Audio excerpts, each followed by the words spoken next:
The Grots, also known as the Gretchen, are some of the lowest creatures in the hierarchy of orc society. If you were to ask an orc about a Grot, they would first laugh and wonder why you're even asking about their lunch. When in truth, the Grots are very important to orc culture. Our weird little goblins of the 41st millennium have to take care of everything that is not fighting. Because of this, they're usually considered to be little cowards, which is true, but also very useful. Their cowardice has taught them to be clever. Well, relatively clever anyway. But they have found a way to survive as a slave-like race under the orcs. Oftentimes, they're bossed around and used as assistants, like ammo runts, grot oilers. They can also be crews on artillery. The speed freaks can also use grots as a pilot in something called a grot bomb. This grot bomb is a large bomb capable of gliding. The mech boy will then instruct the grot how to fly that bomb right into the enemy target.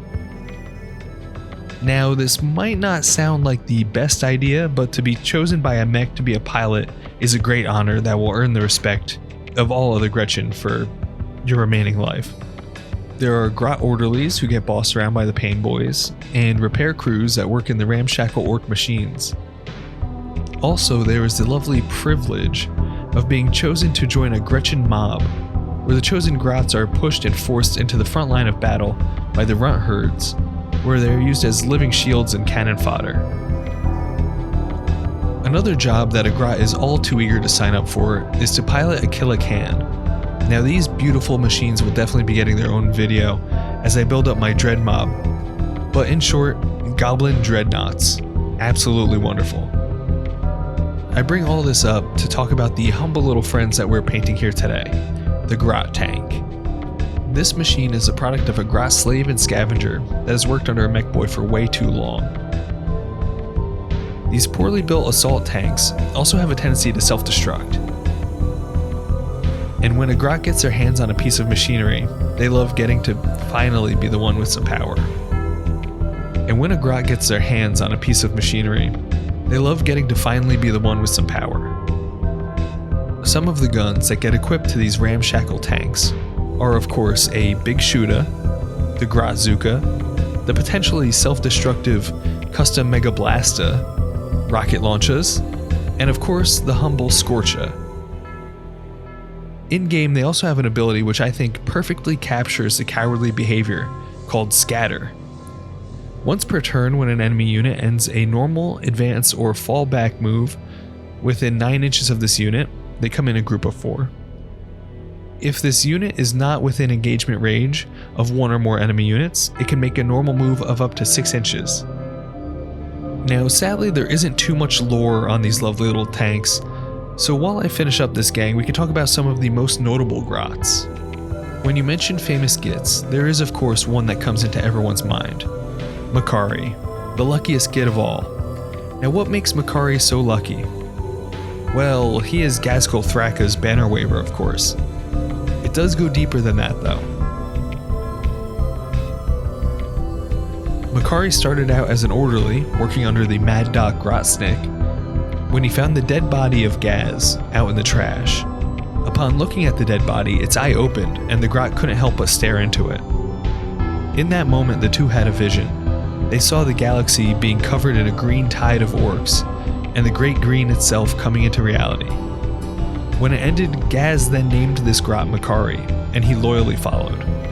The first thing Makari did was to record the prophecy they both saw. Using Ghazghkull's blood and some scrap metal, he crafted the Lucky Stick. From then on, Makari followed Ghazghkull as his banner bearer, and spread the good word of the prophet of the orc gods, Gork and Mork. As for why this little git is considered to be the luckiest, Makari has a knack for not dying, which is actually very rare for a Grot. There's also something a little bit more special about this though. Makari actually does die. Quite often in fact, but when this happened and Gaz realizes he needs Makari for something, he's able to grab any Grot, call him Makari, and Makari's consciousness is transferred into this new Grot, and he is reborn, so to speak. Our next notable Grot is the Red Gobbo. Before he was turned into a Christmas mascot, the Red Gobbo was very important. Let's skip over some origins and fast forward to a specific point in time on the orc planet Gorka Morka.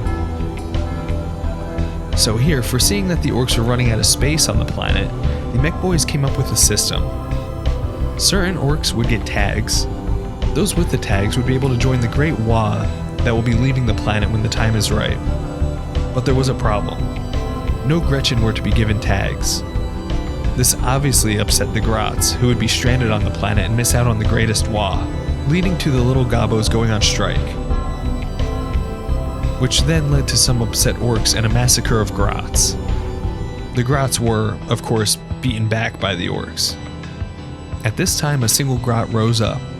Donning a red coat and goggles, this one took the lead and formed the Committee, or the Grot Revolutionary Committee. The Red Gobbo was born and the revolution began, fighting back against the orc oppressors. The Red Gobbo isn't just one specific Grot as well, but a title that can be passed from one to another, or when the Grots need a leader, one can rise up and assume the mantle of the Red Gobbo. Now, let's check out some spinny tanks. Thank you all for joining me on another paint sesh. Take a look in the description to find my Twitch page, twitch.tv/drinkyourpaintwaterlive, where I paint and ramble on about Warhammer 4 nights a week. So with that, I'll see you guys in the next one.